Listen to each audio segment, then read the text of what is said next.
ನೋಡಿ, ಒಂದು ಕಲ್ಲು ಎರಡು ಗುರಿ ಕಾಂಗ್ರೆಸ್ನವರಿಗೆ ಅಂತ ಅನ್ನಿಸ್ತಾ ಇದೆ. ಪ್ರಜ್ವಲ್ ರೇವಣ್ಣ ಹೆಗಲ ಮೇಲೆ ಬಂದೂಕನ್ನು ಇಟ್ಟು JDS ಮತ್ತು BJPಯನ್ನು ಟಾರ್ಗೆಟ್ ಮಾಡ್ತಾ ಕಾಂಗ್ರೆಸ್ ಅಂತ.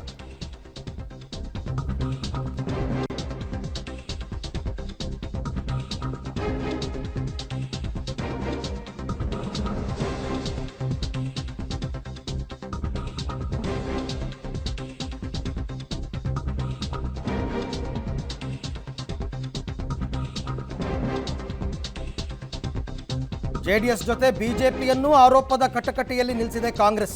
ಪ್ರಜ್ವಲ್ ವಿಚಾರ ಗೊತ್ತಿದ್ರೂ ಆಗ ಟಿಕೆಟ್ ಕೊಟ್ಟಿದ್ದು ಅಮಿತ್ ಶಾ. ಈಗ ದೇಶ ಬಿಡೋದಕ್ಕೆ ಕಾರಣವೂ BJPನೇ. ಹೆಣ್ಣು ಮಕ್ಕಳ ಗೌರವ ಕಾಪಾಡೋರು ನೀವೇನಾ? ಕಾಂಗ್ರೆಸ್ ಒಗ್ಗಟ್ಟಿನ ಅಟ್ಯಾಕ್ಗೆ ಮೈತ್ರಿ ನಾಯಕರು ಶಾಕ್ ಆಗಿದ್ದಾರೆ.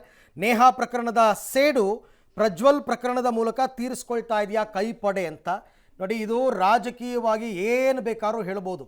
ಆ ವಿಡಿಯೋದಲ್ಲಿರ್ತಕ್ಕಂಥ ಹೆಣ್ಣು ಮಕ್ಕಳ ಗತಿ ಏನು ಅದನ್ನು ಫಸ್ಟು ನೀವು ನಾಯಕರುಗಳು ಎಲ್ಲ ಪಕ್ಷದ ನಾಯಕರುಗಳು ಯೋಚನೆ ಮಾಡಿ.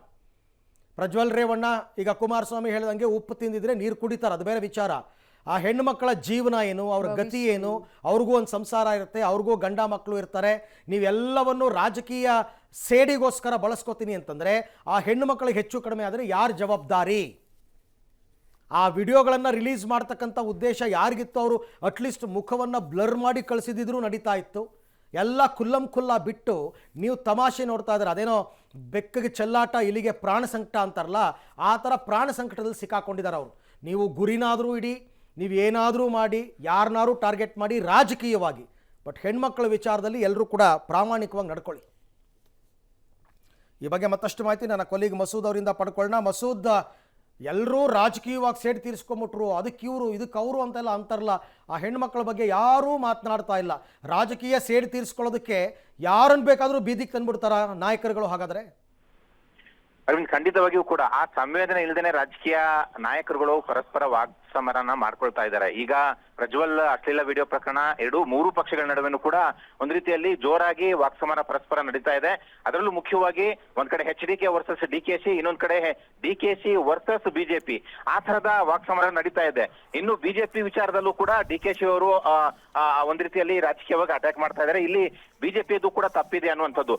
ಮೈಸೂರಿಗೆ ಅಮಿತ್ ಶಾ ಅವರು ಬಂದಾಗ್ಲೇ ಟಿಕೆಟ್ ಕೊಡಬೇಡಿ ಅಂತ ಹೇಳಿದ್ರು, ಆದ್ರೂ ಕೂಡ ಬಲವಂತವಾಗಿ ಟಿಕೆಟ್ ಇಸ್ಕೊಂಡ್ರೆ. ಒಂದ್ ರೀತಿಯಲ್ಲಿ BJPನೂ ಕೂಡ ಈ ಒಂದು ವಿಡಿಯೋ ವೈರಲ್ ಆಗೋದಕ್ಕೆ ಕಾರಣ, ಈ ಒಂದು ಇಡೀ ಇವತ್ತಿನ ಸನ್ನಿವೇಶಕ್ಕೆ ಕಾರಣ ಆಗಿರುವಂತದ್ದು BJP ಕೂಡ ಹೌದು ಅನ್ನುವಂತಹ ಅಟ್ಯಾಕ್ ಮಾಡಿದ್ದಾರೆ. ಜೊತೆಗೆ ಮೂರು ಪಕ್ಷಗಳು ಕೂಡ ಸಂತ್ರಸ್ತೆಯರ ಬಗ್ಗೆ ನೀವು ಹೇಳದಂಗೆ ಯೋಚನೆ ಮಾಡ್ತಿಲ್ಲ. ಸುಮಾರು ಸಾವಿರಾರು ಕುಟುಂಬಗಳು ಒಂದ್ ರೀತಿಯಲ್ಲಿ ಆತಂಕ ಇದ್ದಾವೆ.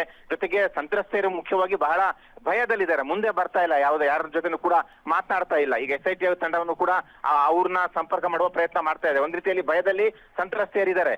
ಇತ್ತ ರಾಜಕೀಯವಾಗಿ ಪರಸ್ಪರ ವಾಕ್ಸಮರದಲ್ಲಿ ಕೆಸರಾಚಾರದಲ್ಲಿ ರಾಜಕೀಯ ನಾಯಕರು ತೊಡಗಿರುವಂತದ್ದು ಒಂದ್ ರೀತಿಯಲ್ಲಿ ವಿಚಿತ್ರ ಸನ್ನಿವೇಶ 2ನೇ ಹಂತದ ಲೋಕಸಭೆ ಚುನಾವಣೆ ಸಂದರ್ಭದಲ್ಲಿ ಮನೆ ಮಾಡಿದೆ. ಅರವಿಂದ್, ಥ್ಯಾಂಕ್ ಯು ಮಸೂದ್, ತಮ್ಮ ಎಲ್ಲ ಮಾಹಿತಿಗೆ ಧನ್ಯವಾದ. ಒಂದು ರಾಜ್ಯದ ಜನ ಅರ್ಥ ಮಾಡ್ಕೋಬೇಕು, ಎಲೆಕ್ಷನ್ ಇರಲಿಲ್ಲ ಅಂದಿದ್ರೆ ಈ ಪ್ರಕರಣ ಹೊರಗೆ ಬರ್ತಿತ್ತೋ ಅಥವಾ ಇಷ್ಟೊಂದು ತೀವ್ರತೆ ಪಡ್ಕೋತಾ ಇತ್ತೋ ಇಲ್ವೋ ಗೊತ್ತಿಲ್ಲ.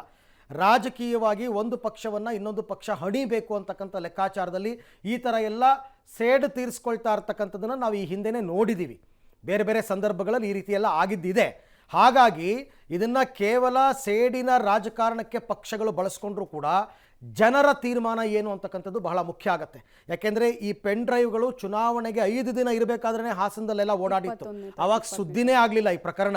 ಯಾವಾಗ ಇದು SIT ರಚನೆ ಮಾಡ್ತೀವಿ ಅಂತ ಬಂದರೂ ಆವಾಗ ಇದು ಸುದ್ದಿ ಆಗ್ತಾ ಹೋಯಿತು. ಹಾಗಾಗಿ ರಾಜಕೀಯಕ್ಕೆ ಇದನ್ನು ಬಳಸ್ಕೋತಾ ಇದ್ದಾರೆ ಅಂತ ಜನರು ತೀರ್ಮಾನ ಮಾಡ್ತಾರಾ ಇಲ್ವಾ? ಬಟ್ ಏನಾದರೂ ನನ್ನ ಕನ್ಸರ್ನ್ ಇರ್ತಕ್ಕಂಥದ್ದು ಆ ಹೆಣ್ಣು ಮಕ್ಕಳ ಭವಿಷ್ಯ ಏನು ಅಂತಕ್ಕಂಥದ್ದು. ಅದಕ್ಕೆ ರಾಜಕೀಯ ನಾಯಕರು ಉತ್ತರ ಕೊಡಿ.